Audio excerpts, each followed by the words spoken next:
Society today is composed of a series of institutions. From political institutions, legal institutions, religious institutions, to institutions of social class, familial values, and occupational specialization. It is obvious the profound influence these traditionalized structures have in shaping our understandings and perspectives. Yet, of all the social institutions we are born into, directed by, and conditioned upon, there seems to be no system as taken for granted and misunderstood as the monetary system.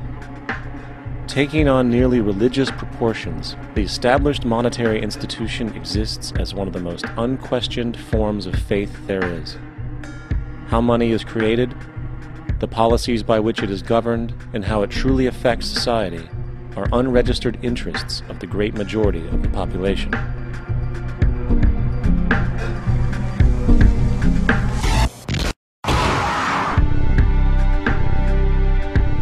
In a world where 1% of the population owns 40% of the planet's wealth, in a world where 34,000 children die every single day from poverty and preventable diseases, and where 50% of the world's population lives on less than $2 a day, one thing is clear: something is very wrong.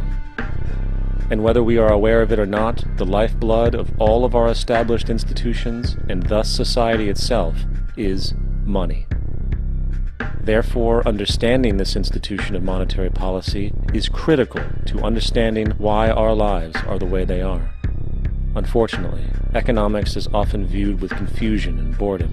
Endless streams of financial jargon, coupled with intimidating mathematics, quickly deters people from attempts at understanding it. However, the fact is, the complexity associated with the financial system is a mere mask, designed to conceal one of the most socially paralyzing structures humanity has ever endured.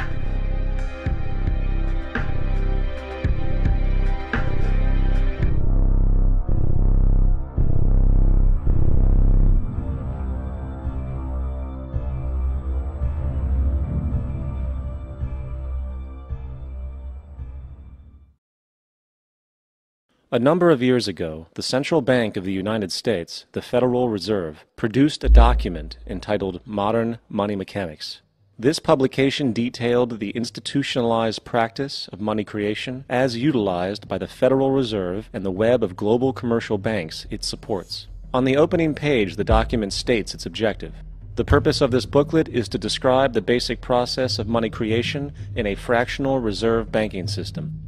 It then proceeds to describe this fractional reserve process through various banking terminology, a translation of which goes something like this. The United States government decides it needs some money, so it calls up the Federal Reserve and requests, say, $10 billion. The Fed replies, saying, sure, we'll buy $10 billion in government bonds from you.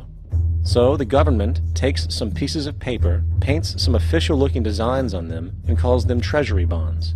Then it puts a value on these bonds to the sum of $10 billion and sends them over to the Fed. In turn, the people at the Fed draw up a bunch of impressive pieces of paper themselves, only this time calling them Federal Reserve notes, also designating a value of $10 billion to the set. The Fed then takes these notes and trades them for the bonds. Once this exchange is complete, the government then takes the $10 billion in Federal Reserve notes and deposits it into a bank account.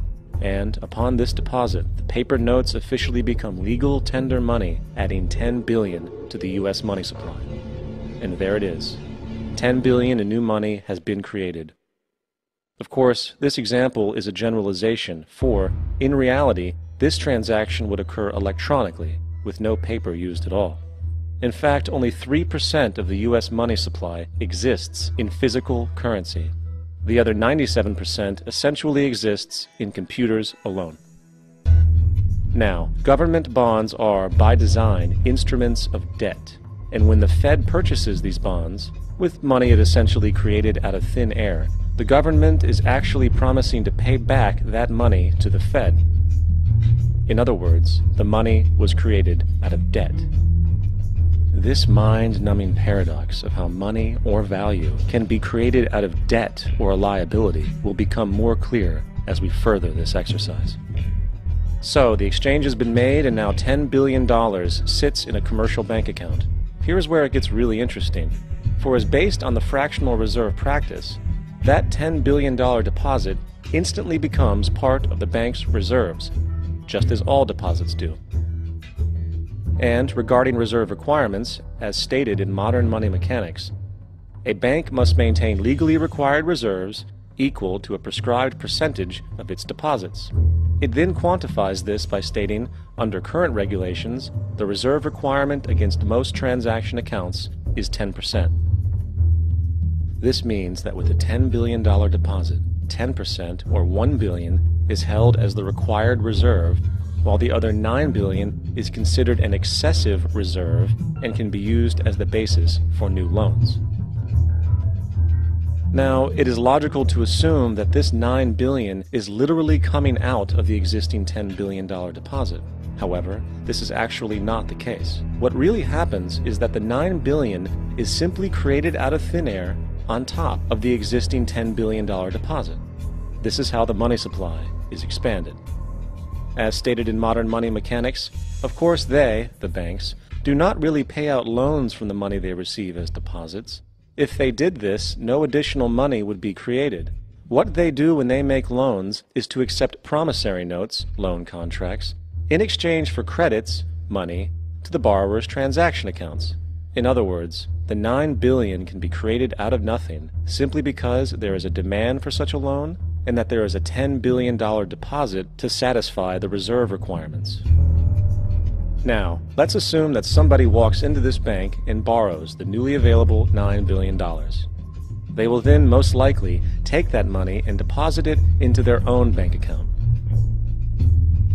The process then repeats, for that deposit becomes part of the bank's reserves.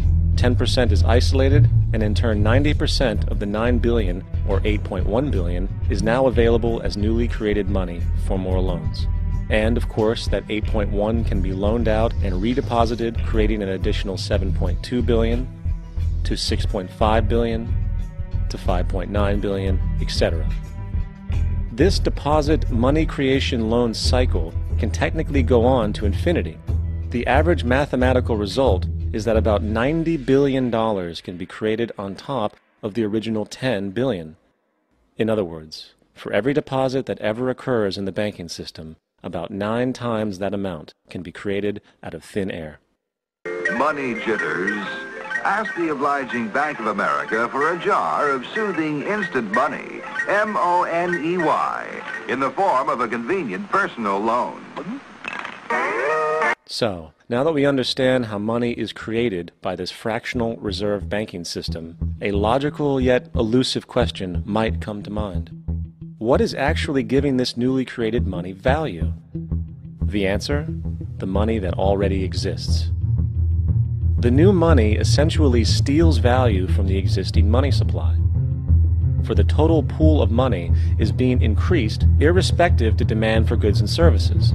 And as supply and demand finds equilibrium, prices rise, diminishing the purchasing power of each individual dollar.